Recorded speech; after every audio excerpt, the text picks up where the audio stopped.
let's talk a little bit about your hammers experience this year. All right, you ready? Yeah.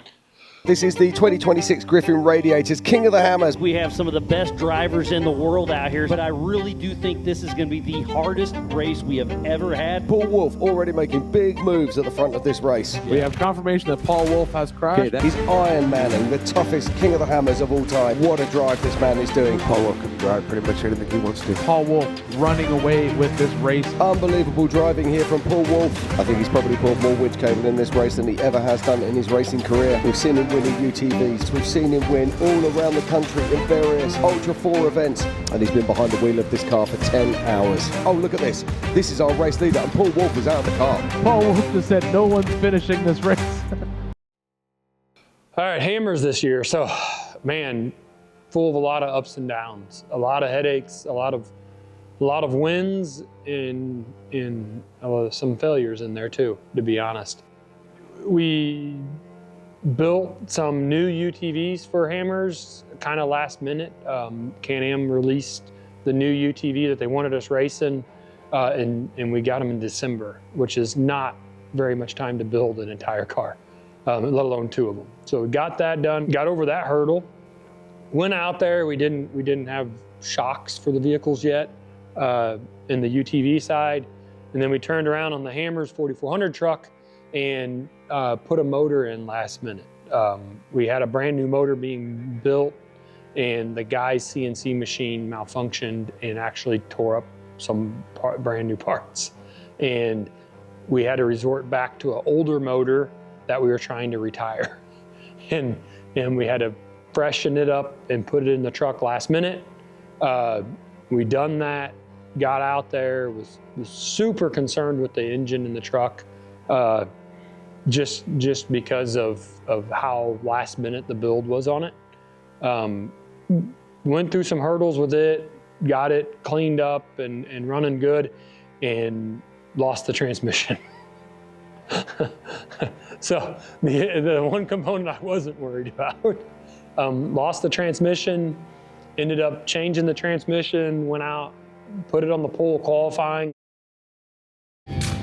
Well, how are you feeling about qualifying tomorrow? Oh, tomorrow? Good, solid. What's the plan? Because I'm going to interview you afterwards, see if you stuck to it. First. And on the line is the number 1018 of Paul Wolf. Launch is over there right around that 42-second mark, so I really think Paul Wolf is on pace to try to bump out Darian Gomez. And look at that, bicycling down a hill, completely launching. I think this is going to be a new fast time as he just smokes through the NDRP straightaway straight into the Yukon launch. Oh, he blows the berm. He sure does. Can he save it? Yes, he does. Even with the bobble, the fastest of the entire week, Paul Wolf with a 150. Even with that bobble, that's incredible. Wow. Paul Wolf just smokes the entire field. A huge celebration for me and the guys. Like that was really awesome for some of the struggles and the pains we went through with everything that whole 2 weeks we were out there. And during all of this chaos going on, we were going through things in the UTV, going through pains in it. We had some companies fail on their side of what they were supposed to get done, and they didn't come through. And so it put us in a bind on the fly at the lake bed, and we ended up having to work around it, which created a lot of work for the crew. But they were able to perform and pull it off. These guys, man, they sunk their teeth into the problems and got them done. Like they did an awesome job. Really happy with them. Really happy with everything they could achieve. It was super impressive. Had some really bad luck in the UTV after all the work and got it lined out. Qualified, I think fourth's where we qualified. Oh, and here's one that everybody wants to watch right here. So the 1018 of Paul Wolf out of Alton, Illinois with Wolf Racing, part of the open class in that Can-Am Mavar. And he makes a smooth run. So Paul Wolf with a great run. Does he have what That's it a takes? good pace right there. Let's see how fast he attacks this down. But I think, like you said before, Cameron, you come out of that sun into that shade now. That downhill it's hard to see through. But oh, he's flying down there. Man, Paul This is going to Wolf. be a good time for sure with Paul Wolf going back into Hammertown. Ronnie Anderson's time to beat is 156.219. This could be it. We'll see Paul Wolf in third spot with a 157.7. You know, really good qualifying considering what was going on and all the hurdles these guys jumped through and helped get the car back onto point. And we had really bad luck, went out, got in really bad dust, and had a bad spot in the track that was catching a lot of people. And we were one of the people that got caught in it and wrecked the car really bad. Took us out of the race, able to come back, get to work on the 4400. And man, we turned around and lost the transmission in it. And the guys didn't complain. They stepped right up to it. Oh, we're taking the transmission out of the 4400 and replacing it with a different transmission. So, yeah, Paul's not happy with his transmission at the moment. Not good. Not good. So, that's what we got to do. Night before race day, baby. Pulled it out, and that was the same transmission we lost the first time. Pulled it out, and we took the one out of the trailer that has a full season of racing on it. It was actually supposed to be going back to get freshened up, and put it in and ran it with a hope and a prayer. And it did phenomenally well. Took off the race, was doing awesome, and we lost oil pressure on the motor, dropped. Man, I was super scared our race was over right then and there. Okay, look at this drama, ladies and gentlemen. This is our race leader, and Paul Wolf is out of the car. Turned around and was able to somehow, you know, it picked up enough oil pressure that I thought it was okay to run it back to the pit. Did that, realized that it was consuming oil at a crazy rate. So we started pretty much putting fuel in and putting oil in at the same time, which is never great, but man, when you're at a race as big as Hammers and you have a car that is as fast as what we had, we knew we just needed it to hold in there. We could make up time. We had a fast truck. So just put our heads down and got to work, and the whole crew did, not just me as a driver. I'm talking the whole crew. Everybody put their heads down and got to work, got oil to the pits, got parts to the pits, got spare tires, got all the components that we needed to keep this thing moving forward, and that's exactly what we did. And we fought for a win for 12 hours. We actually dropped all the way back to like 30th, come all the way back through from 30th back to first. Yeah. Right, here we go. This is Paul Wolf.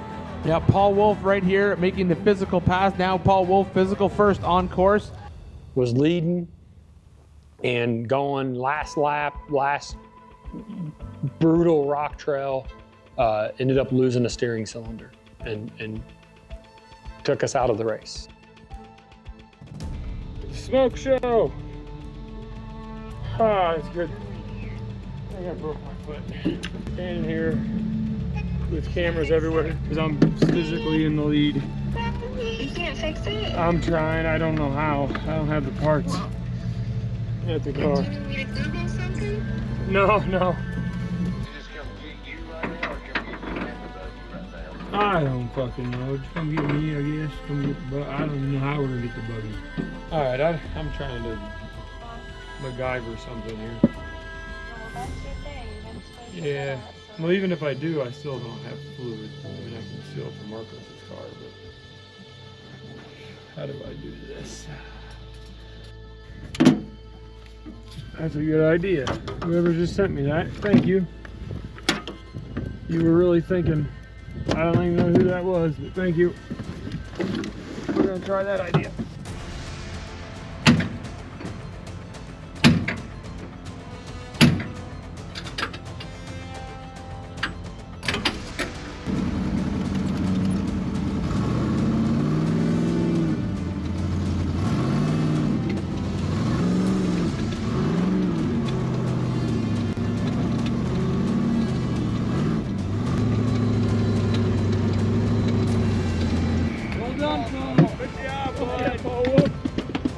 Thank you guys.